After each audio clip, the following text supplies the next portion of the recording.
The twin moons of Aquatica cast shimmering silver paths across the endless ocean as Nira glided through the warm waters toward the smoking wreckage. Her crystalline blue skin gleamed like living sapphire beneath the moonlight, and the delicate gill slits along her neck fluttered rhythmically as she swam. The crash had sent shockwaves through the water for miles, disturbing the peaceful coral cities of her people as the most skilled healer in the coastal settlements. Nira had volunteered to investigate the fallen sky vessel. Her people, the Aquari, had encountered few off-world visitors, and most had been peaceful traders. This ship, however, bore the scars of battle, twisted metal, scorched hull plating, and the acrid smell of burned electronics. She surfaced near the partially submerged craft, her webbed fingers gripping the smooth hull as she pulled herself up. Through a jagged tear in the ship's side, she could see movement. Someone was alive in there, and I squeezed through the opening, her luminescent markings providing soft blue light in the darkness. Water sloshed around her feet as she made her way to the cockpit where she found him. The alien was unlike anything she had ever seen. His skin was a warm bronze color, and dark hair fell across his forehead. He was larger than her people, with broad shoulders and powerful limbs. Blood trickled from a gash on his temple, and his breathing was labored. But what struck her most was his face, even unconscious. There was a strength there, a determination that seemed to radiate from his very being. "By the deep currents," she whispered, reaching out with her telepathic senses to assess his injuries. That was when the terror struck. Her psychic probe hit an impenetrable barrier. It was like trying to touch solid stone with her mind. Never, in all her years as a healer, had she encountered a consciousness she could not reach. Every living thing on Aquatica was connected through the great mental web that bound their world together. But this being, this human, was completely cut off from her. Nira's hands trembled as she physically examined him, having to rely on primitive touch instead of her telepathic healing abilities. She found a broken rib, internal bleeding, and severe dehydration. Without her mental connection, healing him would be far more difficult and painful. The human stirred, his eyelids fluttering. When they opened, Nira gasped. His eyes were a deep green, like the deepest ocean trenches, and they held an intelligence that made her heart race. But behind that intelligence was something that terrified her, an absolute mental silence. Where am I?" he groaned, trying to sit up before wincing in pain. "Please do not move," Nira said, her voice carrying the melodic tones of her people. "You are badly injured? I am Nira, a healer of the Aquari. You have crashed on our world." The human's eyes widened as he took in her appearance, the blue crystalline skin, the gill slits, the luminescent markings that pulsed with her emotions. "You're beautiful," he breathed, then shook his head as if clearing it. Thank you for helping me. I'm Captain Marcus Kane of the Terran Fleet." As Nira worked to stabilize his injuries using crude physical methods, Marcus told her about the battle that had brought him here. He had been carrying vital intelligence about an approaching threat when his ship was attacked. The data crystal containing this information was hidden somewhere in the wreckage. "What kind of threat?" Nira asked, though part of her attention was focused on the terrifying realization that this human's mind was completely closed to her. Marcus grimaced as she treated his wounds. "An invasion force. They call themselves the Dominion. They conquer worlds by taking control of the inhabitants' minds, turning them into slaves. My people sent me to warn the outer colonies." Nira's blood turned to ice water. Mind control. The very thing that her people's telepathic abilities should protect them from. But if these Dominion forces could control minds, and if humans were somehow immune to telepathic influence— "Your people," she said carefully, "do they all have minds that cannot be reached?" Marcus looked puzzled. "Reached? I don't understand." Nira realized he didn't even know about his own mental defenses. Among her people, such a being would be considered an abomination, a creature cut off from the natural order. But looking at this brave, wounded warrior who had risked everything to warn others, she felt something she had never experienced before: attraction to the forbidden. As she helped Marcus to his feet, their bodies pressed together in the confined space of the cockpit, Nira felt a warmth that had nothing to do with the tropical climate of her world. His hand brushed against her arm, and she shivered at the contact. "We need to find that data crystal," Marcus said, his voice stronger now. That her treatments had taken effect. "How long until your people can help us search the wreckage?" Nira hesitated. If her people discovered what Marcus truly was, a being immune to telepathic control, they might see him as a threat rather than an ally. The Council of Depths had ancient laws about creatures that existed outside the mental web. "I will help you search," she said finally. "But Marcus, there are things about your people that mine do not understand, things that might frighten them." Their eyes met in the blue glow of her luminescence, and Nira saw something in his expression that made her heart skip. Despite the danger, despite the terror of what he represented, she was falling for this impossible man from the stars. The water around the ship began to churn as something large moved beneath the surface. Marcus tensed, his hand moving instinctively to where his weapon should be. "What is that?" he asked. Nira's markings flashed with alarm as she recognized the disturbance pattern. Hunters. The council must have sent them to investigate the crash. "We need to leave now." Marcus grabbed Nira's hand as they waded through the flooded lower deck of his ship, searching desperately for the data crystal.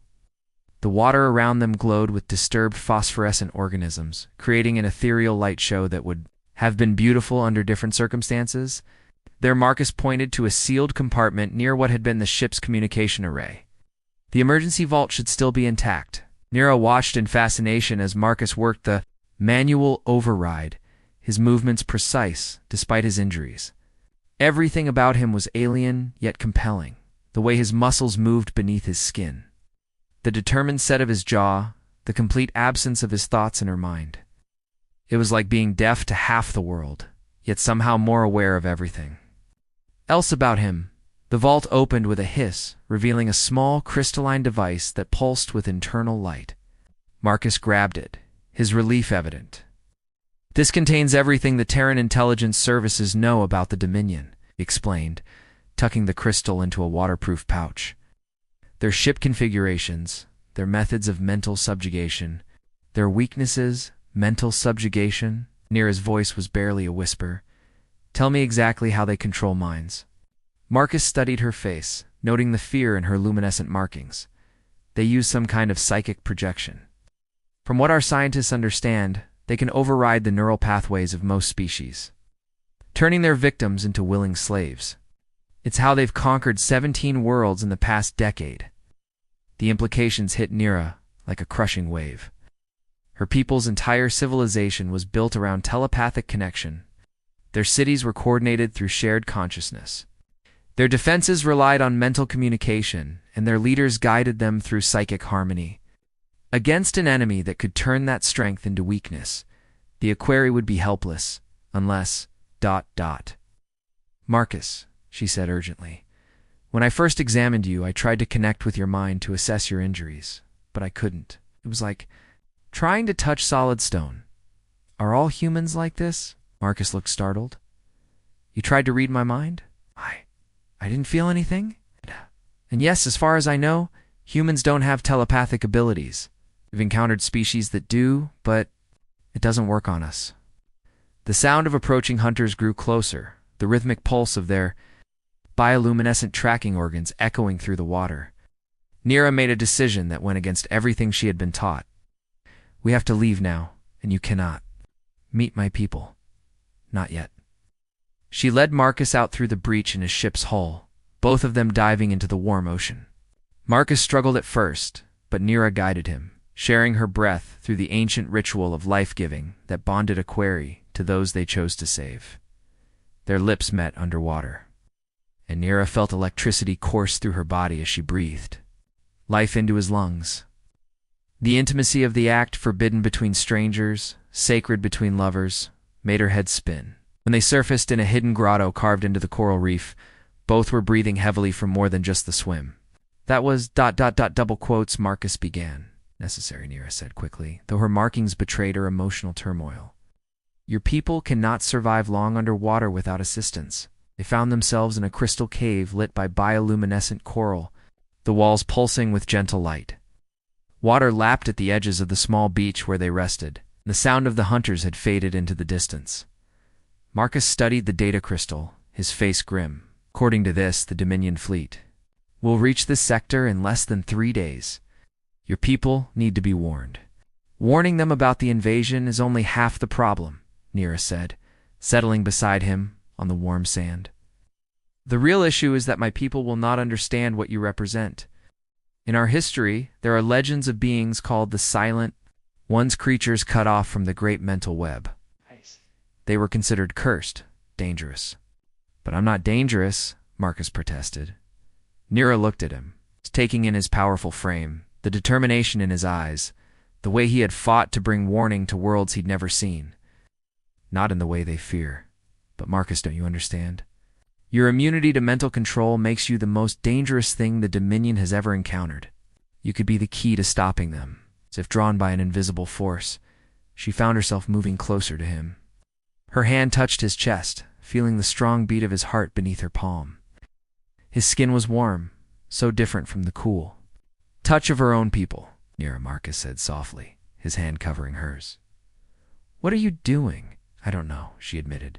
Among my people, we share thoughts and emotions freely. With you, I can only guess what you're thinking by watching. Your expressions, listening to your voice. It's terrifying and exciting at the same time. Now Marcus turned to face her fully, his green eyes intense. What do you think I'm thinking right now? Nira studied his face, noting the way his pupils dilated when he looked at her.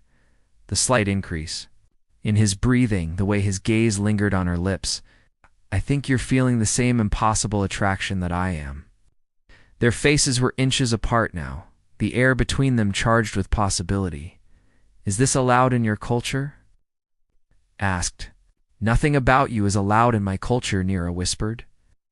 That's what makes it so compelling.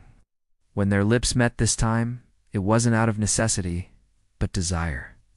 The kiss was soft at first, exploratory, each learning the feel and taste of the other, and Marcus's arms came around her, pulling her closer. And Nira melted into his embrace. The crystal walls of the cave reflected their intertwined forms, alien yet perfectly matched. Nira had never experienced physical attraction without the accompanying mental connection, and the pure physicality of it was overwhelming. Every touch, every caress, had to be interpreted through sight and sound and feeling alone. When they finally broke apart, both were trembling. We can't, Nira breathed. I know, Marcus agreed, but neither moved away.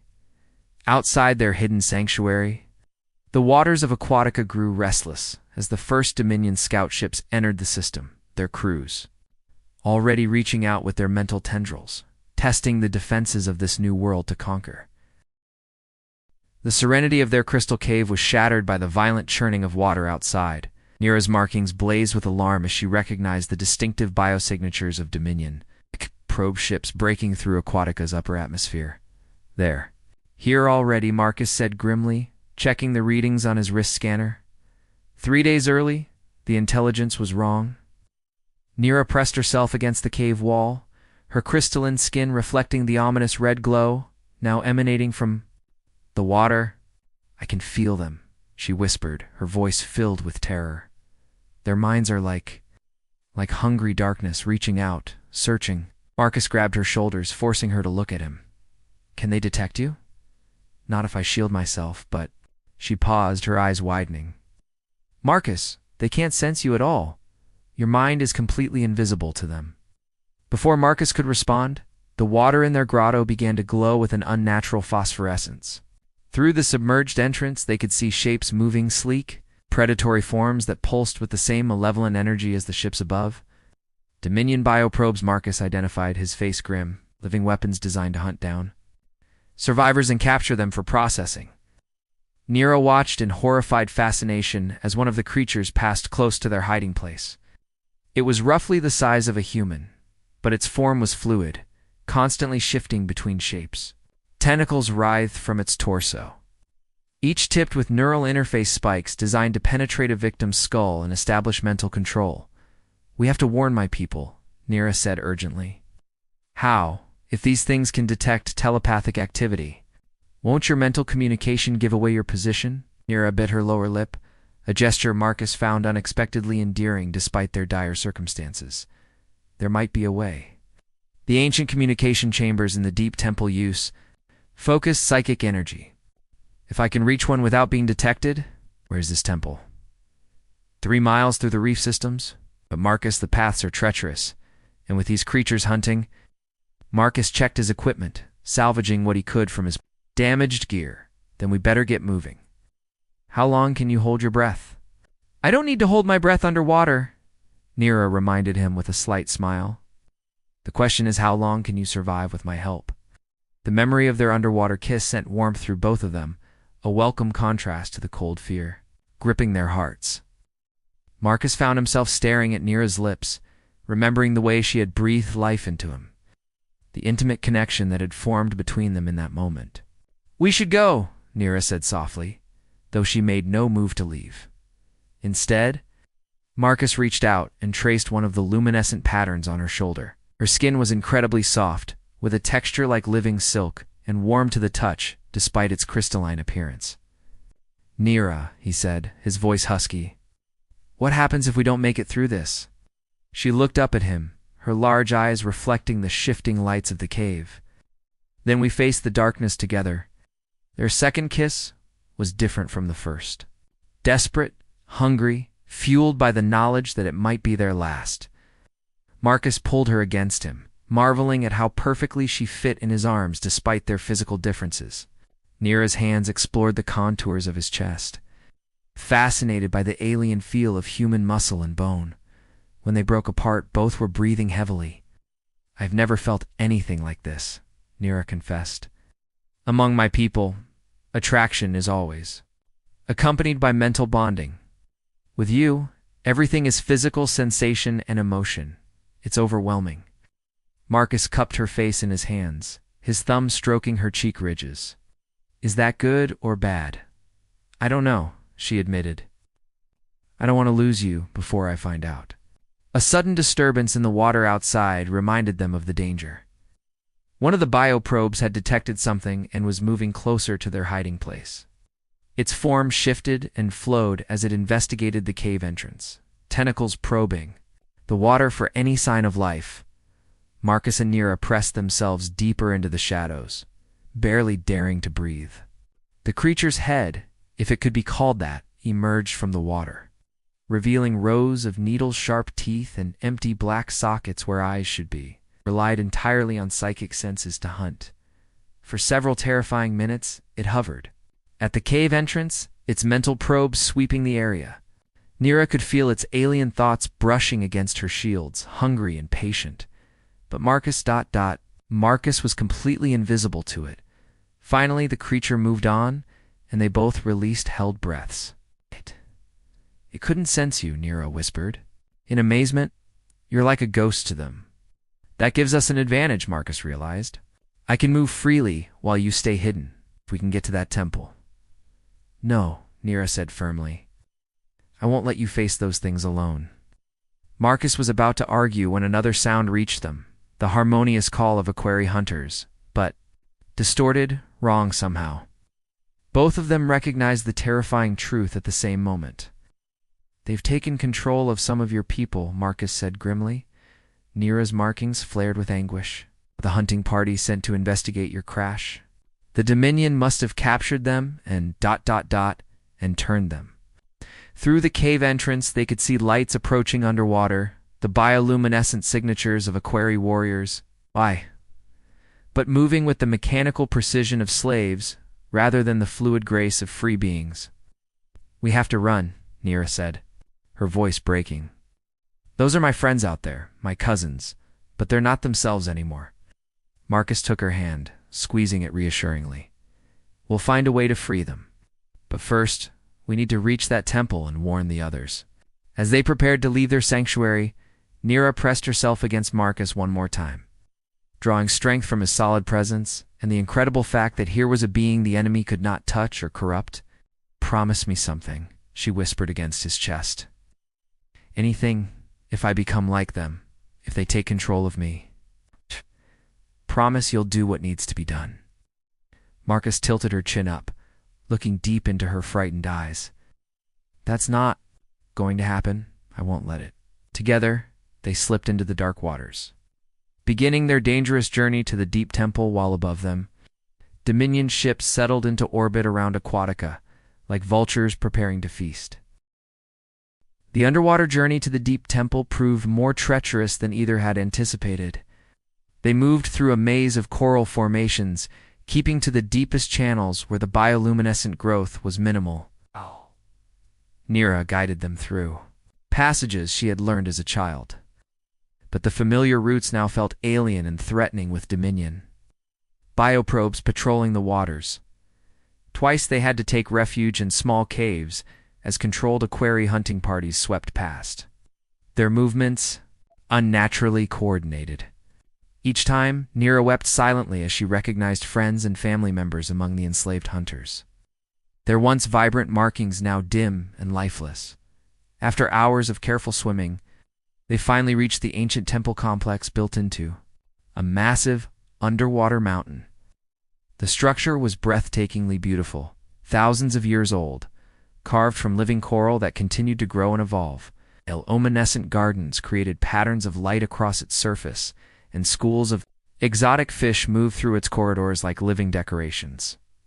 It's incredible, Marcus breathed as they entered through a side passage.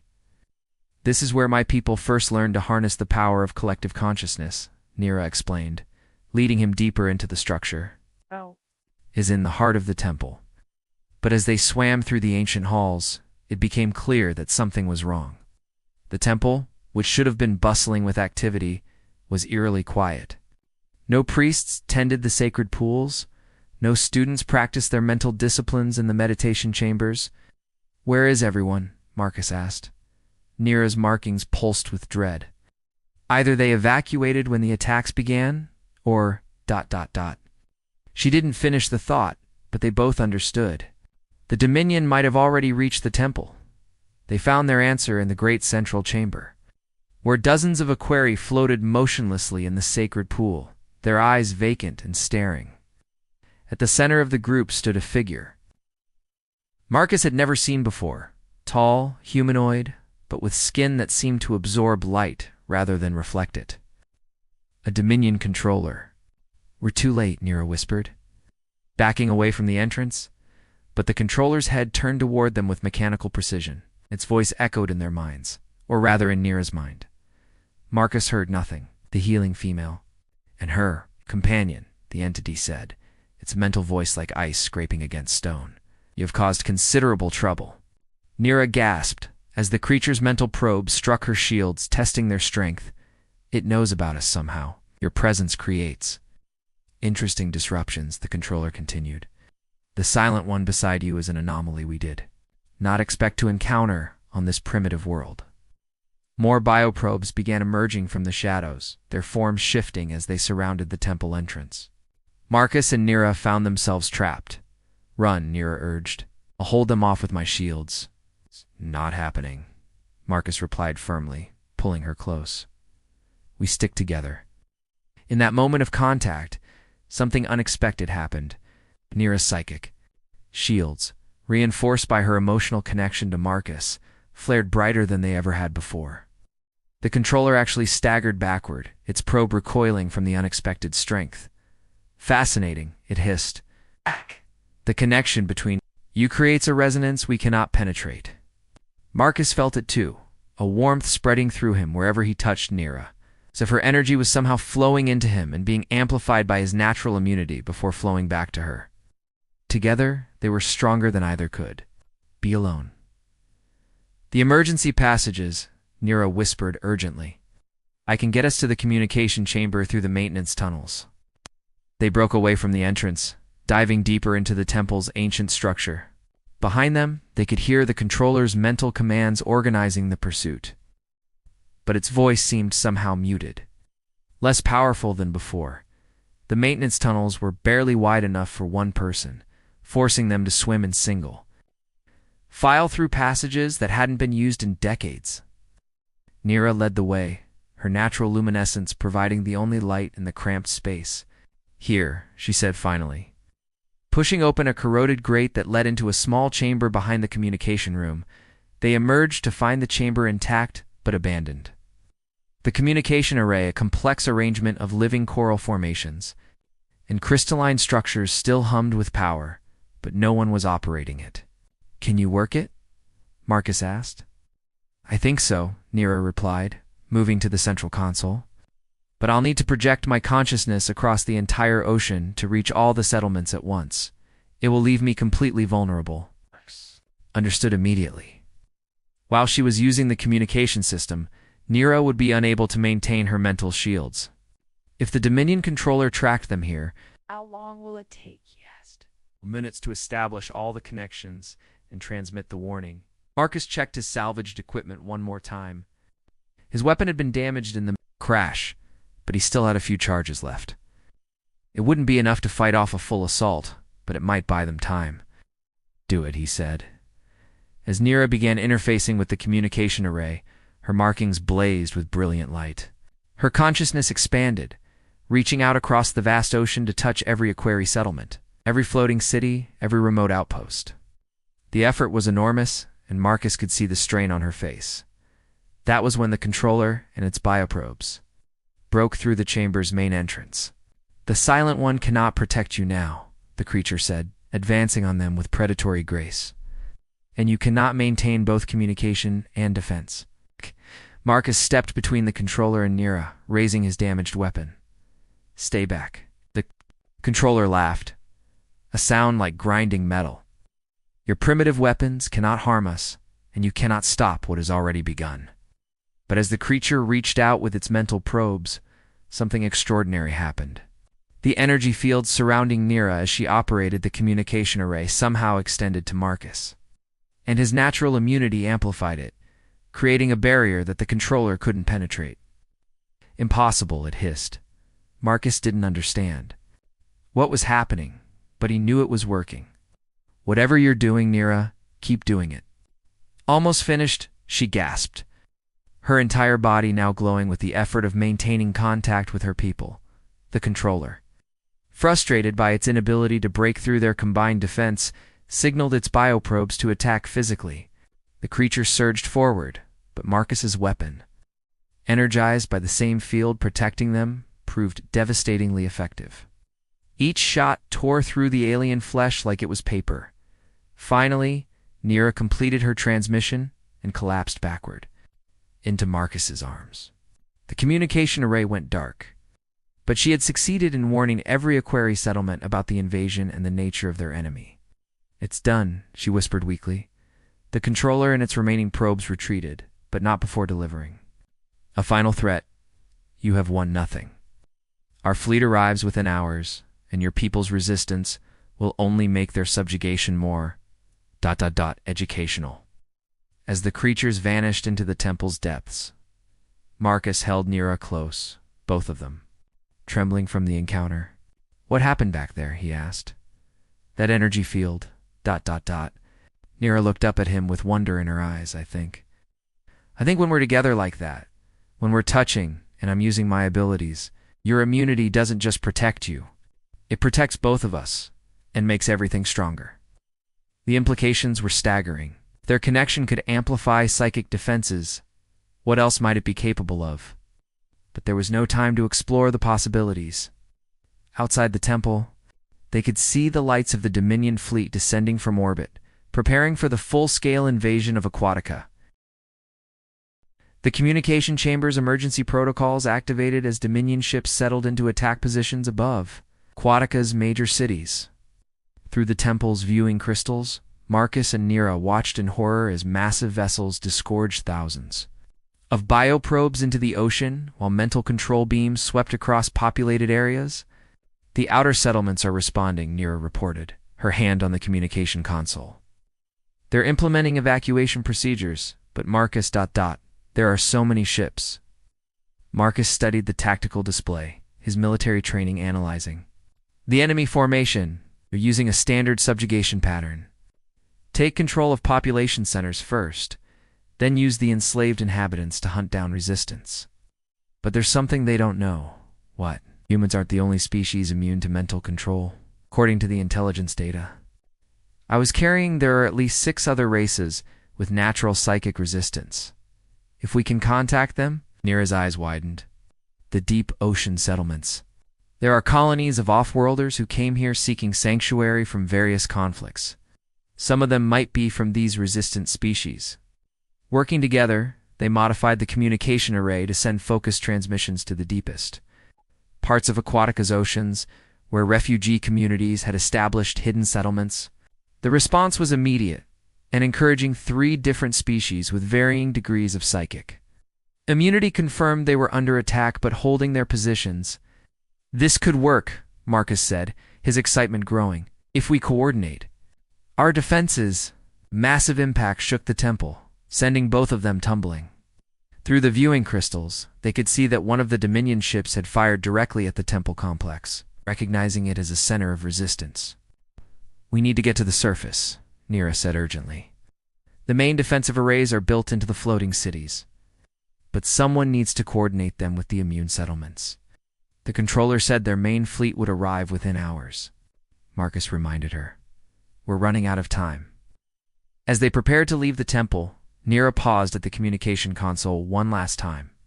Marcus, what we discovered about our connection? When we touch while I'm using my abilities, it amplifies everything. If I could somehow connect with all the psychic-resistant beings on the planet at once, that would require enormous power. Marcus said, Could you survive channeling that much energy? Nira looked at him with love and determination. Not alone, but with you. Maybe we could create something the Dominion has never encountered before. They swam up through the temple's central shaft, emerging into the chaos of the invasion. Above them, the ocean's surface blazed with the light of energy weapons and burning structures. Aquarii defenders darted between the coral formations, fighting desperately against bioprobes that adapted to every tactic they used. Near the surface, they found one of the floating cities under heavy attack. The magnificent structure, built from living coral and crystalline formations, was listing badly as Dominion forces attempted to breach its mental defenses. There, Nira pointed to the city's central spire. The main psychic amplification array. If I can reach it, ... Marcus grabbed her hand as they swam toward the battle. The moment their skin touched, both felt the now familiar surge of energy that seemed to make everything more intense, more possible. A bioprobe detected them and swooped down for an attack, but the energy field surrounding them proved as effective. As before, Marcus's salvaged weapon, charged by their connection, destroyed the creature with a single shot. They reached the floating city just as its defenders were about to be overwhelmed. The Dominion controller they had encountered in the temple stood at the center of a group of enslaved Aquarii, directing the assault on the city's mental barriers. You cannot stop the inevitable, it projected, when it sensed their approach. This world will fall, as all worlds fall to the Dominion. But Marcus and Nira were no longer the frightened fugitives who had hidden in the crystal cave. Their connection had grown stronger with each challenge they faced together, and now Nira understood what needed to be done. Get me to the amplification array, she told Marcus. Fighting their way through the battle, they reached the central spire, where the city's psychic defenses were coordinated. Nira placed her hands on the crystalline controls, while Marcus maintained physical contact with her. And together, they began to reach out across the planet. The effect was immediate and stunning. Every psychic-resistant being on Aquatica suddenly found themselves connected through a network they had never imagined possible. Humans in hidden settlements, refugee colonies from immune species even, some of the stronger-minded Aquarii who had resisted initial control attempts, all of them became part of a unified defense grid. The Dominion controller staggered as its mental probes encountered not individual resistance, but a coordinated network that adapted and strengthened itself with each attack. For the first time in its species' history of conquest, it experienced something like fear. This is not possible, it transmitted desperately. Mental immunity cannot be shared, but Marcus and Nira had discovered something that transcended species barriers: love. Trust and determination could create connections that no alien science could understand or counter. Working together through their psychic network, the resistant forces began turning the tide of battle. Bioprobes that had seemed invincible suddenly found themselves confused and directionless as their control signals were blocked or redirected. Enslaved Aquarii began breaking free of mental domination as the network provided them with shields they had never possessed. The main Dominion fleet, arriving to find their easy conquest turned into a nightmare of resistance they couldn't overcome, began a hasty retreat. Some ships were destroyed by the coordinated defenses, while others simply fled in confusion, their crews unable to comprehend what had gone wrong. As the last enemy vessel disappeared into hyperspace, Marcus and Nera collapsed together on the crystalline platform, exhausted but victorious. "Did it," Nera whispered, her head resting against Marcus's shoulder. "No," Marcus replied, stroking her hair. "You did it.